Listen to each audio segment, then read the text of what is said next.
धार जिले के ग्रामकोद में अखिल भारतीय मारू कुमावत समाज सामाजिक सम्मान समारोह राधेश्याम जी सिद्धड़ द्वारा आयोजित किया गया, जिसमें मुख्य अतिथि मारू कुमावत समाज के राष्ट्रीय अध्यक्ष एवं राजस्थान से प्रदेश बीजेपी अध्यक्ष महेंद्र कुमावत, भाजपा के वरिष्ठ नेता नानूराम कुमावत, कुमावत समाज के प्रदेश अध्यक्ष शैलेंद्र जांगड़े ने सहित समाज के वरिष्ठ जन शामिल हुए। धार जिलाध्यक्ष पद पर राधेश्याम सिद्धड़ की घोषणा की गई। प्रदेश अध्यक्ष जांगड़े ने एक बच्चा गोद लेकर उसकी पढ़ाई की जिम्मेदारी लेने की घोषणा की गई। इस दौरान समाज के राष्ट्रीय अध्यक्ष डॉक्टर महेंद्र कुमावत ने संबोधित करते हुए बताया, सब समाज के सम्मानीय नागरिकों से कहा कि सभी कहीं ना कहीं राजस्थान से जुड़े हैं। एक समय था जब समाज के लोगों ने कष्ट उठाए, लेकिन आज समाज संपन्न हो चुकी है। समाज का बालक शिक्षा के क्षेत्र, प्रशासनिक क्षेत्र में समाज मजबूत हुआ है और समाज का एक बच्चा गोद ले और उसको IPS, IAS बनाए। साथ ही राजनीतिक और प्रशासनिक क्षेत्र में हम प्रयास करें। बच्चों को खेलों और वाद विवाद प्रतियोगिता होनी चाहिए। मध्य प्रदेश में कुमावत समाज अधिक संख्या में रहते हैं। शिक्षा, प्रशासनिक और राजनीतिक में भी अपनी सक्रिय भूमिका निभाए। वहीं वरिष्ठ भाजपा नेता नानूराम कुमावत ने कहा कि शिक्षा के भाव को लेकर एक टीम बनाना चाहिए जो शिक्षा को बढ़ावा देने सतत प्रयास करते रहे। इस क्षेत्र की एक अच्छी स्कूल होनी चाहिए, जिसका संकल्प भी दिलाया गया। प्रदेश अध्यक्ष शैलेंद्र जांगड़े ने कहा कि समाज के विद्यार्थियों के लिए इंदौर में एक हॉस्टल बनाया जाएगा और ताकि वे नामिनी शुल्क पर रहकर कोचिंग सहित कॉलेज के आगे की पढ़ाई कर सके। समाज के बच्चे को गोद लेने की घोषणा भी की गई। उस बच्चे की पढ़ाई की पूरी जिम्मेदारी ली गई। कार्यक्रम में इंदौर से जिला प्रभारी दिनेश कुमावत, बड़वानी दिनेश तत् लेचा, रमेश काका, बाबूलाल बागड़ी, खरगोन से जिला प्रभारी दिलीप कुमावत, धन्यलाल कुमावत, हरिशंकर जांगड़े सहित अन्य जिलों से हजारों की संख्या में पहुंचे थे। बताया राधेश्याम जी ने कि धार में ऐसा आयोजन, प्रथम आयोजन रखा गया है जिसमें हमारे समाज के समाजसेवी, बुद्धिजीवी लोग एवं जो समाज के साथ साथ सरकारी विभाग में भी सेवा कर रहे हैं, उनका सम्मान समारोह का आयोजन रखा गया है। मैं आप लोगों को यही कहना चाहूंगा कि हर एक समाज की एकजुटता में ही ताकत होती है।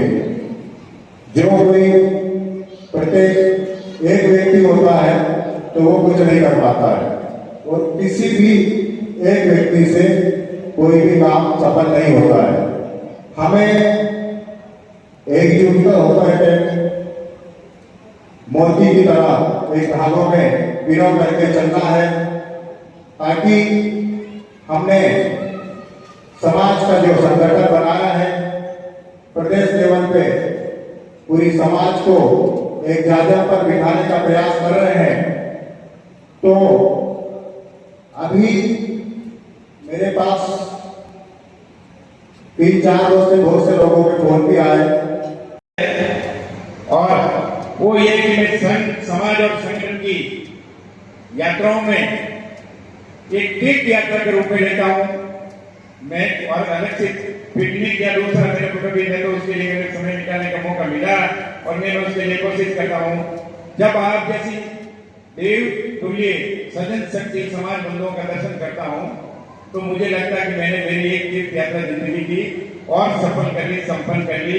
और वो आप सभी देव तुल्य सज्जन शक्ति के दर्शन करके, समाज बंधुओं के दर्शन करके, और जो विशेषकर वो समाज बंधु जिनका पूरी पतंग की डोर राजस्थान से जुड़ी हुई है और वो जो मारवाड़ या जैसे वो सब अलग से काम सभी अपने अपने स्थान से रहते हैं, लेकिन डोर राजस्थान से जुड़ी हुई है, उनके दर्शन करके मैं बहुत धन्य होता हूँ आपके बीच में आकर इस कार्यक्रम में अपने बीच विराजमान। इतनी आसान नहीं है, ये कर्तव्य है। समाज ने आपको दुपट्टा पहनाया है, इसका मतलब आपको कर्तव्य का ध्यान रखना है। मैं कई बार बोलता हूँ, जैसे नए नए सरपंच की जब चुनाव लड़ने जाते हैं तो लोग बिल्कुल ढोल ढमाके में जाते हैं और लोग माला पहनाते हैं, लग जाते हैं, वैसा मजा आता है। और जीतने के बाद जब काम करवाने लोग आते हैं तो मैंने कहा ठेका लिया है क्या? ये शब्द सुना ही नहीं, सुना आपने? सुना होगा ना? पर ये ध्यान रखना, यदि समाज हमारा सम्मान कर रही है, मान कर रही है, तो हमारा कर्तव्य भी है। और उस कर्तव्य को हम व्यक्तिगत जीवन के अलावा, पारिवारिक जीवन के अलावा, सामाजिक जीवन में भी उसका दायित्व बोध रखते कर्तव्य का निर्वहन करें, ऐसा हम सबको ध्यान रखने की आवश्यकता है। अभी हम जब राधे श्याम जी के साथ बैठे थे, विद्यालय का विषय यहाँ से ध्यान में आया। मूल विषय लेने से पहले स्थानीय जो विषय ध्यान में आया मैं आपके सामने रखूंगा कि अपने समाज का एक विद्यालय है, उस विद्यालय को आज की तारीख में एक अच्छे संचालन की आवश्यकता है, एक अच्छी व्यवस्था की आवश्यकता है। देखो वास्तविकता में दो बराबर चीजें होती हैं।